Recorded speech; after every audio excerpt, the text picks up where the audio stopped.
Hello friends, Kathiawadi કિચનમાં તમારું સ્વાગત છે। તો આજે બનાવીશું આપણે સેન્ડવિચ ઢોકળા, જે ટેસ્ટમાં એકદમ ટેસ્ટી બનશે। તો ઢોકળા આપણે બનાવીએ છીએ ત્યારે દાળ અને ચોખાને પલાળીને બનાવતા હોઈએ છીએ। તો આજે આપણે ઇન્સ્ટન્ટ ઢોકળા બનાવશું। તો સેન્ડવિચ ઢોકળા બનાવવા માટે સૌપ્રથમ ઇન્ગ્રીડિયન્ટ્સ જોઈ લેશું। ચેનલમાં નવા હો અને ચેનલને સબસ્ક્રાઈબ ના કરી હોય તો ચેનલને પણ સબસ્ક્રાઈબ કરી દેજો। તો 1.5 કપ આપણે સૂજી લેશું। તો સૂજી તમારી પાસે જાડી કે ઝીણી જે સૂજી અવેલેબલ હોય તે તમારે લેવાની છે। તો 1 કપ આપણે દહીં લેશું। દહીંની જગ્યાએ જો તમારે છાશનો ઉપયોગ કરવો હોય તો છાશ પણ લઈ શકો છો। તો ટેસ્ટ અનુસાર નિમક અને અડધી ચમચી આપણે ખાંડ લેશું, ઈનો લેશું અને થોડું પાણી લેશું। તો થોડી વાર માટે સાઈડમાં રાખી દેશું। તો સૌપ્રથમ આપણે સૂજીને પલાળી દેશું। સૂજીને પલાળવા માટે આપણે એક વાસણ લેશું, તેમાં આપણે સૂજી નાખશું અને જે દહીં રાખ્યું હતું તે દહીં નાખશું। તો દહીં અને સૂજીને સારી રીતે મિક્સ કરી દેશું। દહીંની જગ્યાએ જો તમારે છાશનો ઉપયોગ કરવો હોય તો તમે છાશનો ઉપયોગ પણ કરી શકો છો। તો દહીંની જરૂર નથી। તો 1 કપ પાણી લેશું। તો સૂજી અને દહીં સારી રીતે મિક્સ થઈ જાય પછી આપણે તેમાં પાણી નાખશું। તો 1 કપ પાણી નાખી દીધું છે। તો પાણીને આપણે સારી રીતે મિક્સ કરી દેશું। તો સૂજીને સારી રીતે મિક્સ કરી દેવાની છે, ગાંઠા ના રહે તેનું તમારે ખાસ ધ્યાન રાખવાનું છે। તો સૂજીને આપણે 15 મિનિટ સુધી ઢાંકી અને રાખી દઈશું, એટલે સૂજી છે તે સારી રીતે ફૂલી જશે। તો ત્યાં સુધીમાં આપણે બીજા ઇન્ગ્રીડિયન્ટ્સ તૈયાર કરી લેશું। તો ઢોકળાને વઘારવા માટે આપણે અડધી ચમચી રાઈ અને જીરું લેશું, મીઠા લીમડાના પાન લેશું, અડધી ચમચી સફેદ તલ લેશું, અડધી ચમચીથી પણ સાવ ઓછી એવી હિંગ લેશું। તો થોડું તેલ લીધું છે, થોડી વાર માટે સાઈડમાં રાખી દઈશું। તો ઢોકળા લીલી ચટણી બનાવવા માટે થોડા લીલા ધાણા લીધા છે, ફુદીનાના પાન લીધા છે। ફુદીનાના પાન અને ધાણાને પહેલાં ધોઈને રાખી દીધા છે। તો 1 લીલું મરચું લીધું છે, 1 લીંબુ લીધું છે, 1 ઇંચ આદુનો ટુકડો, સૂકું લસણ લીધું છે અને થોડું નિમક લીધું છે। થોડી વાર માટે સાઈડમાં રાખી દઈશું। ચટણી બનાવવા માટે એક મિક્સર જાર લેશું, તેમાં આપણે જે ધાણા રાખ્યા હતા તે ધાણા નાખશું। તો ધાણા મેં આખા નાખ્યા છે, જો તમારે કટ કરીને નાખવા હોય તો તમે કટ કરીને પણ નાખી શકો છો। તો ફુદીનાના પાંદ નાખશું। તો સૂકું લસણ નાખ્યું છે, આદુનો ટુકડો અને લીલું મરચું નાખશું। તો લીલું મરચું જો તમે તીખું વધુ ખાતા હોય તો લીલું મરચું મેં 1 નાખ્યું છે, તો તમે 2 પણ નાખી શકો છો। તો નિમક નાખશું। તો અડધા ભાગનું લીંબુ છે તે આપણે નીચોવી દેશું। જો તમારી પાસે નાનું લીંબુ અવેલેબલ હોય તો તમારે આખું લીંબુ નીચોવી દેવાનું છે અને મોટું લીંબુ હોય તો અડધું લીંબુ નીચોવી દેવાનું છે। તો લીંબુના બી છે તેને આપણે કાઢી લેશું। લીંબુના બી પીસાઈ ન જાય તેનું તમારે ખાસ ધ્યાન રાખવાનું છે। તો મિક્સર જારને બંધ કરી અને પીસી લેશું। લીલી ચટણીને અધકચરી પીસી અને 2 ચમચી શેકેલી સિંગનો ભૂકો નાખશું। જો તમારે આખી સિંગ નાખવી હોય તો તમે પહેલાં આખી સિંગ પણ નાખી શકો છો, પણ સિંગને શેકીને જ નાખવાની છે। તો આપણે આ રીતે એકદમ ઝીણું પીસી લેવાનું છે। તો થોડી વાર માટે સાઈડમાં રાખી દઈશું। તો જે સૂજી ઢાંકીને રાખી હતી તે સૂજી લેશું। તો સૂજીને એકવાર આપણે સારી રીતે મિક્સ કરી દઈશું। સૂજી છે તે સારી રીતે ફૂલી ગઈ છે। તો નિમક અને જે ખાંડ રાખી હતી તે નાખશું ને તેને પણ સૂજીમાં સારી રીતે મિક્સ કરી દેશું। સારી રીતે મિક્સ કરી અને થોડી વાર માટે સાઈડમાં રાખી દેશું। તો એક સરખા 3 વાટકા લેશું, તેમાં આપણે જે ચટણી પીસીને રાખી હતી તે એક વાટકામાં લીલી ચટણી નાખશું અને સૂજીનું બેટર તૈયાર કરીને રાખ્યું હતું તે એક સરખું સૂજીનું બેટર નાખશું।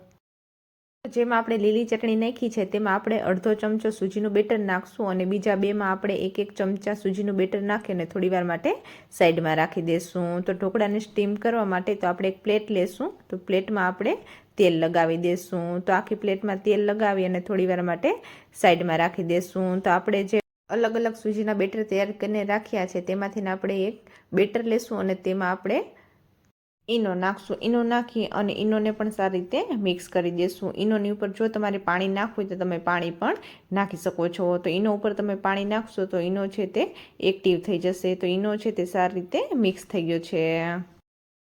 તો હવે આપણે જે પ્લેટમાં તેલ લગાવીને રાખ્યું હતું તે પ્લેટ લેશું અને પ્લેટમાં આપણે જે બેટર તૈયાર કરીને રાખ્યું હતું તે બેટર નાખશું અને બેટરને ચમચીની મદદથી આ રીતે પ્લેટમાં ફેલાવી દેશું। તો ઇન્સ્ટન્ટ ઢોકળા તમે જ્યારે બનાવો છો ત્યારે ખાસ ધ્યાન રાખવાનું છે કે ઈનો છે તે પહેલાં નાખવાનો નથી। જ્યારે તમારે ઢોકળાને સ્ટીમ કરવાના હોય ત્યારે તમારે લાસ્ટમાં ઈનો નાખવાનો છે। તો પહેલાં જ ગરમ પાણી કરવા માટે રાખી દીધું હતું। તો ઢોકળીએ કુકરમાં 3 ગ્લાસ પાણી નાખ્યું છે। પાણી છે તે સારી રીતે ગરમ થઈ ગયું છે। પાણી સારી રીતે ગરમ થઈ જાય પછી આપણે જે જાળીવાળી પ્લેટ આવે છે તે ઉપર જે આપણે ઢોકળાનું બેટર તૈયાર કરીને રાખ્યું હતું તે બેટરવાળી પ્લેટ મૂકશું। તો ઢોકળિયા કુકરને ઢાંકી અને 5 મિનિટ સુધી ઢોકળાને સ્ટીમ થવા દેશું. સારી રીતે સ્ટીમ થાય છે ત્યાં સુધીમાં આપણે જે ગ્રીન ચટણીવાળું બેટર રાખ્યું હતું તેને સારી રીતે મિક્સ કરી દેશું. સારી રીતે મિક્સ કરી એમાં ઈનો નાખશું. ઈનો નાખી અને ઈનોને પણ સારી રીતે મિક્સ કરી દેશું. તો ઈનો છે તે સારી રીતે મિક્સ થઈ ગયો છે અને બેટર પણ સારી રીતે ફૂલી ગયું છે. તો 5 મિનિટ થઈ ગઈ છે. હવે આપણે ખોલી અને જોઈ લેશું. તો વર તમારા ફેસ ઉપર ઉડે નહીં તેનું તમારે ખાસ ધ્યાન રાખવાનું છે. તો વ્હાઈટ બેટરની ઉપર આપણે ગ્રીન બેટર તૈયાર કરીને રાખ્યું હતું તે નાખશું અને તેને ચમચીની મદદથી આ રીતે ફેલાવી દેશું. તો ગ્રીન બેટર છે તે સારી રીતે સેટ થઈ ગયું છે. તો હવે આપણે ઢોકળિયા કુકરને બંધ કરી અને 5 મિનિટ સુધી ગ્રીન બેટરને સ્ટીમ કરી લેશું. તો 5 મિનિટ થઈ ગઈ છે. ખોલી અને જોઈ લેશું. તો જે લાસ્ટ બેટર છે વ્હાઈટ તે લેશું અને તેમાં આપણે ઈનો નાખશું. ઈનો નાખી અને ઈનોને પણ સારી રીતે મિક્સ કરી દેશું.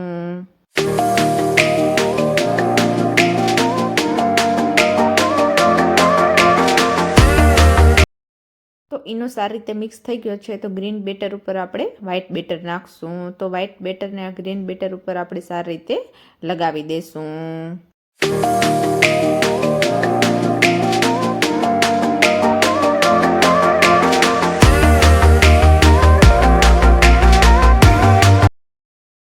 તો છેલ્લી જે લેયર હતી તે પણ કમ્પ્લીટ થઈ ગઈ છે. તો ઢોકળિયા કુકરને ઢાંકી અને 7 મિનિટ સુધી સ્ટીમ કરી લેશું. તો 7 મિનિટ થઈ ગઈ છે. ખોલી અને જોઈ લેશું કે ઢોકળા છે તે સારી રીતે સ્ટીમ થયા છે કે નહીં. તો આપણે છરીની મદદથી ચેક કરી લેશું. તો છરી છે તે ક્લીન આવે છે એટલે ઢોકળા છે તે સારી રીતે સ્ટીમ થઈ ગયા છે. તો ઢોકળામાં આપણે આ રીતે નાના મોટા પીસ કરી લેશું. તમને જેમ અનુકૂળ આવે એ પ્રમાણે તમારે પીસ કરી લેવાના છે. તો ઢોકળાને આપણે 5 થી 7 મિનિટ સુધી ઠરવા માટે રાખી દઈશું. તો ત્યાં સુધીમાં આપણે ઢોકળાનો વઘાર તૈયાર કરી લેશું. તો ગેસ ચાલુ કરશું. એક તડકા પેન મૂકશું અને તડકા પેનને ગરમ થવા દેશું. તડકા પેન સારી રીતે ગરમ થઈ જાય પછી આપણે જે વઘાર રાખ્યો હતો તે નાખશું અને રાઈ અને જીરુંને સારી રીતે ફૂટવા દેશું. તલ બળી ન જાય તેનું તમારે ખાસ ધ્યાન રાખવાનું છે. તો તલ ફૂટી અને તમારા ફેસ ઉપર ઉડે નહીં તેનું તમારે ખાસ ધ્યાન રાખવાનું છે. તો ઢોકળા છે તે સારી રીતે સ્ટીમ થઈ ગયા છે અને બની પણ ગયા છે. તો આપણે જે વઘાર તૈયાર કરીને રાખ્યો હતો તે ઢોકળા ઉપર ગરમા ગરમ વઘાર નાખશું. તો વઘારને ચમચીની મદદથી આ રીતે ફેલાવી દેશું. ઢોકળા ઉપર વઘાર ફેલાવી અને જે લીલા ધાણા કટ કરીને રાખ્યા હતા તે લીલા ધાણા નાખશું. તો સેન્ડવિચ ઢોકળાને તમે દહીં, સોસ, લીલી ચટણી અને સ્પેશિયલી લસણની ચટણી સાથે તમે આ ઢોકળા ખાશો તો ઢોકળા છે તે ટેસ્ટમાં એકદમ ટેસ્ટી લાગશે. ઢોકળાને તમારે જ્યારે સ્ટીમ કરવાના હોય ત્યારે ખાસ ધ્યાન રાખવાનું છે કે તમે જેમાં સ્ટીમ કરવાના હોય તે પ્લેટમાં તેલ છે તે તમારે જરૂર લગાવવાનું છે. તેલ નહીં લગાવો તો ઢોકળા છે તે પ્લેટમાં ચોટી જશે અને ઢોકળા છે તે પ્લેટમાંથી સારી રીતે નીકળશે નહીં. અને તેલ લગાવી દીધું હશે તો ઢોકળા છે તે તમે જોઈ શકો છો કે આ રીતે આરામથી નીકળી જશે. તો તૈયાર છે સેન્ડવિચ ઢોકળા. તો ગ્રીન ચટણી સ્પેશિયલ સેન્ડવિચ ઢોકળા તમે પણ એકવાર આ રીતે જરૂર બનાવજો. ઢોકળા છે તે ટેસ્ટમાં એકદમ ટેસ્ટી બનશે. અને જો આ રીતે સેન્ડવિચ ઢોકળા બનાવી હોય અને તમારા સેન્ડવિચ ઢોકળા ટેસ્ટમાં કેવા બન્યા હતા તે મને કોમેન્ટમાં જરૂર કહેજો. કોમેન્ટ કરવાનું ભૂલતા નહીં. ચેનલમાં નવા હો ને ચેનલને સબસ્ક્રાઈબ ના કરી હોય તો ચેનલને લાઇક કરજો, શેર કરજો, કોમેન્ટ કરજો. નવી જ નવી રેસીપી જોવા માટે ચેનલને સબસ્ક્રાઈબ કરજો અને રેસીપીને ફ્રેન્ડ સાથે શેર કરતા રહેજો. Thank you. મળીએ આપણે નેક્સ્ટ રેસીપી સાથે.